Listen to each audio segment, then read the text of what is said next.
Bismillahirrahmanirrahim. Assalamualaikum warahmatullahi wabarakatuh. Yang saya hormati Profesor Dr. Trio Supriyatno, MAG, selaku dosen pengampu mata kuliah Sejarah Pendidikan Islam, dan teman-teman yang saya banggakan.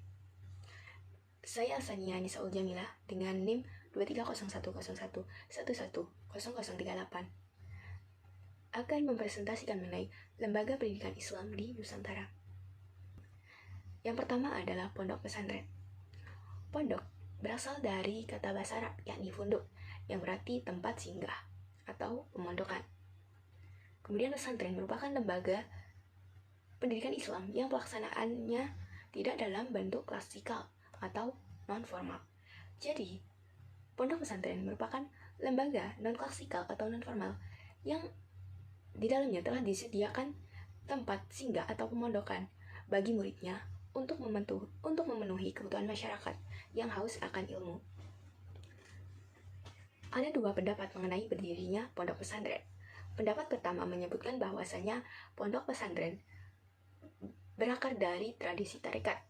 Dan pendapat kedua menyebutkan bahwa pondok pesantren merupakan pengambilan alih dari sistem pesantren yang telah ada pada zaman orang-orang Hindu di Nusantara. Ada 5 syarat pondok pesantren, yakni yang pertama adanya kiai. Kiai ini merupakan sebutan untuk guru atau biasanya pendiri pondok pada pesantren. Yang kedua ada pondok. Yang ketiga ada masjid. Yang keempat ada santri. Santri ini adalah sebutan untuk murid yang belajar di pesantren. Yang kelima ada pengajaran membaca kitab kuning. Metode pembelajaran yang digunakan di pondok pesantren yang pertama ada wetonan. Nah, wetonan ini adalah seorang kiai akan membacakan kitab di depan para santrinya. Kemudian santri ini akan menyimak dengan memegang kitab yang sama. Yang kedua ada metode sorogan. Ini yakni santri ini belajar individu di depan kiai. Jadi santrinya ini akan membaca kitab kuning atau kitab gundul di depan kiainya sambil menerjemahkannya. Yang ketiga ada metode muhawarah, yakni kegiatan berlatih bercakap-cakap bahasa Arab yang diwajibkan di pesantren kepada seluruh santri yang tinggal di pondok. Yang keempat, metode mudzakarah, yakni suatu pertemuan ilmiah yang membahas mengenai permasalahan diniyah seperti ibadah, masalah agama, fikih, dan sebagainya. Yang kelima, metode badungan, yakni kiai ini akan membaca dan membahas isi kitab. Nah, kemudian santrinya ini akan memberikan kode-kode pada kitab itu untuk menerjemahkan kalimat-kalimat yang sulit baginya.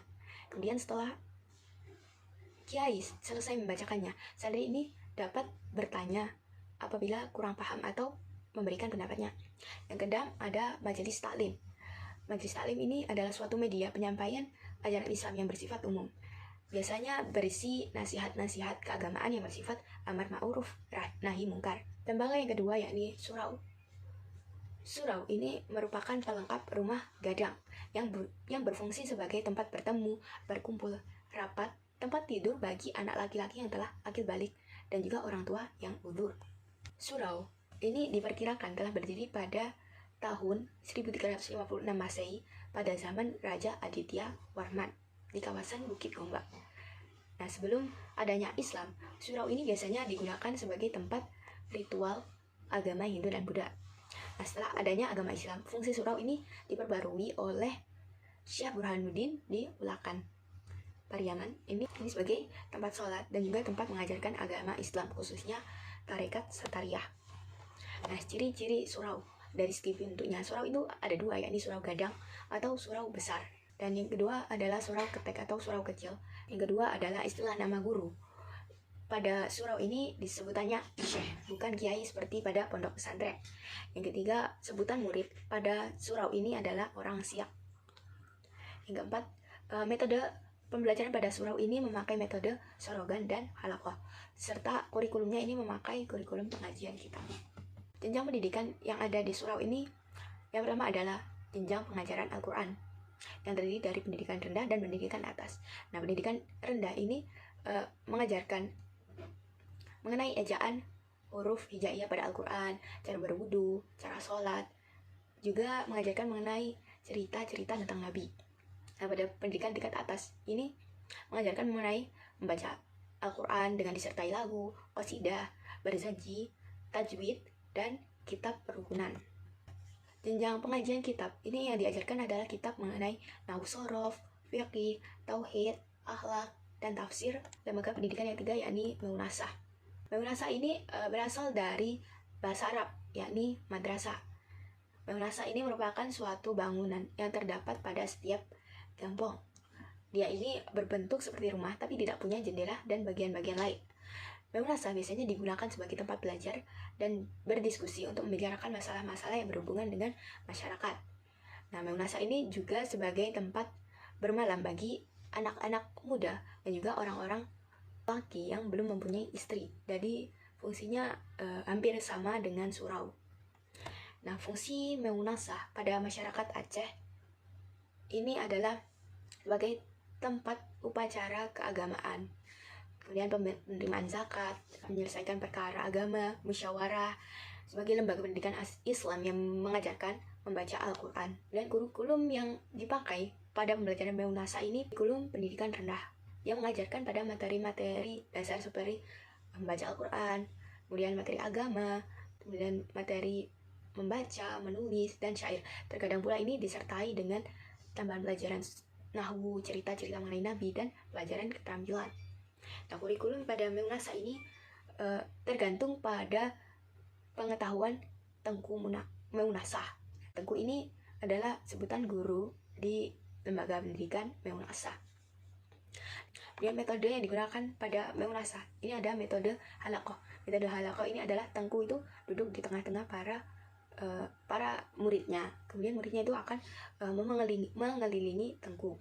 Kemudian yang kedua ada metode sorogan, yakni murid ini belajar perseorangan atau individu secara individu di hadapan Tengku. Yang ketiga ada metode mengeja dan menghafal. Metode mengeja ini Syekh itu akan mula-mulanya mengajarkan cara mengeja seperti huruf hijaiyah, yakni alif, ba, ta, dan seterusnya. Kemudian murid akan mengikutinya. Dan pada metode menghafal ini adalah metode menghafal surat-surat pendek dalam Al-Quran. Nah, sumber pembelajaran yang digunakan di Maunasah ini ada 3, yakni yang pertama Al-Quran Ubid atau Al-Quran kecil, yang biasanya berisi huruf hijaiyah dan juga ditambahkan dengan surat-surat pendek atau juz amma. Yang kedua adalah Quran Rayu atau Quran besar, yang berisi 30 juz Al-Quran sebagaimana kita baca. Yang ketiga ada kitab Jawi. Lembaga yang keempat yakni madrasah. Berasal dari kata madrasatun, yakni yang berarti tempat atau wahana untuk mengenyam proses pembelajaran. Nah, dalam bahasa Indonesia, madrasah ini merupakan sekolah, yang berarti bangunan atau lembaga untuk belajar dan memberikan pengajaran. Sejarah perkembangan madrasah ini dibagi menjadi 2, yakni yang pertama periode sebelum kemerdekaan. Nah, pemunculan madrasah ini tidak lepas dari gerakan pembaruan tokoh-tokoh Islam yang dikembangkan oleh organisasi-organisasi Islam. Nah, setelah Belanda muncul ke Nusantara, mereka ini mendirikan sekolah umum bagi kalangan anak-anak bangsawan yang kemudian diperluas kepada rakyat-rakyat umum dengan biaya murah, sehingga ini menyaingi madrasah. Kemudian muncul tokoh-tokoh intelektual Muslim yang dulu pernah mengenyam pendidikan di Timur Tengah atau yang pernah mengenyam pendidikan di Belanda. Ini kemudian memperluas, mengembangkan lagi madrasah, sehingga berdiri madrasah seperti Alawiyah School, Madrasah Diniyah, Madrasah Muhammadiyah, dan Arabiyah School. Nah, pada periode sesudah kemerdekaan ini dibentuklah sebuah departemen agama yang mengurusi mengenai masalah-masalah keagamaan, termasuk pada bidang pendidikan, yakni pada madrasah, pada tanggal 3 Januari 1946. Nah, kan tetapi setelah didirikannya departemen agama ini, madrasah ini hanya diurusi sebatas pada pembinaan dan pengawasannya saja. Yang kemudian terbitlah SKB 3 Menteri pada tanggal 24 Maret 1975 yang membawa dampak besar bagi madrasah. Dampak yang pertama yakni ijazah madrasah ini nilainya sama dengan ijazah pada sekolah umum yang sederajat. Kemudian Yang kedua, lulusan madrasah ini dapat melanjutkan ke sekolah umum yang setingkat lebih tinggi. Jadi tidak harus melanjutkan sekolah di madrasah yang lebih tinggi. Dan yang ketiga, siswa madrasah ini dapat pindah ke sekolah umum yang setingkat. Jenjang pendidikan madrasah itu ada 3. Yang pertama yakni madrasah ibtidaiyah, yang setingkat dengan sekolah dasar atau SD. Dan yang kedua, madrasah sanawiyah atau MTS yang setingkat dengan sekolah menengah tingkat pertama atau SLTP dulu sebutannya, yang sekarang namanya adalah SMP. Dan yang ketiga adalah madrasah aliyah yang setingkat dengan sekolah menengah tingkat atas yang dulunya SLTA, yang sekarang dikenal dengan nama SMA. Sekian presentasi dari saya, kurang lebihnya mohon maaf. Wassalamualaikum warahmatullahi wabarakatuh.